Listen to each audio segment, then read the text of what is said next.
एक वन में गुरुजी रहा करते थे और गुरुजी का एक ही काम था, अपने शिष्यों को अच्छा ज्ञान प्रदान करना। आज ज्ञान तो अच्छा ही होता है। गुरुजी सबको ज्ञान प्रदान किया करते थे। बड़े बड़े दूर दूर से बड़े बड़े लोग अपने बच्चों को वहाँ भेजते थे, वो ज्ञान प्राप्त करते थे। सबने ज्ञान प्राप्त कर। गुरुजी एक और काम करते थे, जैसे रविवार को यहाँ छुट्टी होती है ना, कभी कभी वो अपने बच्चों को इधर उधर घुमाने भी ले जाते थे, जिससे दुनिया देखी जा सके, संसार देखा जा सके। संसार को देखना भी जरूरी है, पता चलता रहता है उल्टा सीधा क्या है। तो एक बार गुरुजी अपने शिष्यों के साथ में वन में भ्रमण करने के लिए गए, तो एक नाला था, वो नाला क्रॉस करना था, छोटा सा ही था, वो नाला क्रॉस करना था। गुरुजी जब वो नाला क्रॉस करने लगे तो जैसे छलांग लगाई, छलांग लगा के क्रॉस करना था, तो जैसे ही छलांग लगाई तो उनके हाथ में जो कमंडल था वो नाले में गिर गया। अब गुरुजी जाके वहाँ खड़े हो गए, अब देखने लगे। अब शिष्य भी सोचने लगे गुरुजी का कमंडल नाले में गिर गया, अब क्या करें, कौन निकालेगा, कैसे निकालेगा। अरे अब एक दूसरे की तरफ देखे, तू निकाल तू निकाल, तुम्हारी तरह ही देख रहे थे वो, जैसे अभी तुम देख रहे हो ना, वैसे ही एक दूसरे की तरफ, तू निकाल तू निकाल, सब एक दूसरे की तरफ, भाई यही लोग निकाल रहे हैं। एक शिष्य को लगा कि इस नाले में हाथ कौन डाले, तो एक बोला मैं अभी आता हूँ। तो वो गांव में भागा, देखा, देख के आए कि यहाँ कौन सफाई कर्मचारी है, जो सफाई का काम करता है, उसको लेके आए। तो वो निकाले, फिर धो मांज के हमको दे, फिर गुरुजी उसको यूज करें।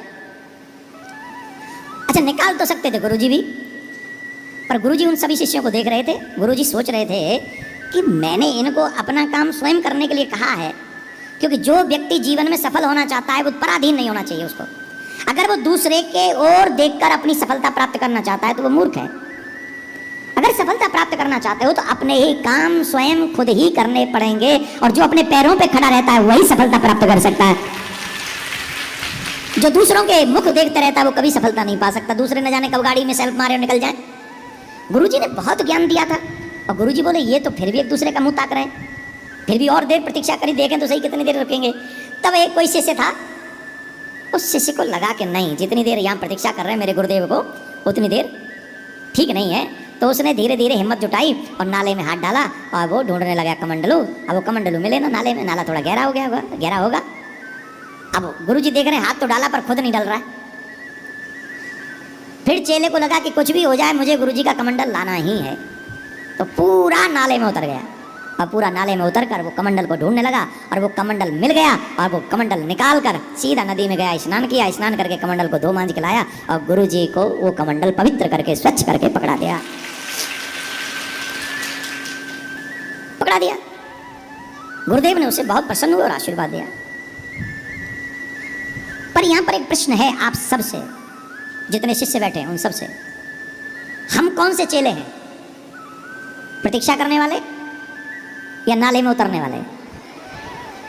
झूठ मत बोलिएगा, झूठ मत बोलिएगा। मेरे मुंह पे कह के चले भी जाओगे तो भी प्रियकांत जी को पता है कि तुम कर क्या रहे हैं।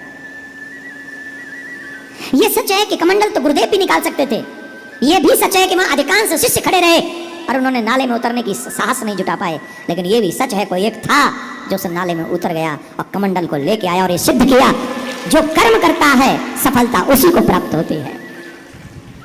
यही याद रखिएगा, कृष्ण जन्मभूमि का ये जो उद्देश्य है, जामा मस्जिद की सीढ़ियों से कन्हैया को वापस लाने का जो उद्देश्य है, हम सबको इस गंदगी में, जो गंदगी मचा रखी है लोगों ने, उस गंदगी में हमें उस नाले में उतरना होगा और उतरकर अपने कन्हैया के उस छवि को वापस लाना होगा। और जब उतरेंगे तभी वापस आएंगे, उससे पहले नहीं आएंगे। उससे पहले वो छवि आगरा से मथुरा वापस चाहते हो वापस आए कि नहीं? पहले मैं उतरा हूं, तब तुम्हें उतरने का इशारा कर रहा हूं। तो जो जो मेरे साथ उतरना चाहे, come to me and let's go.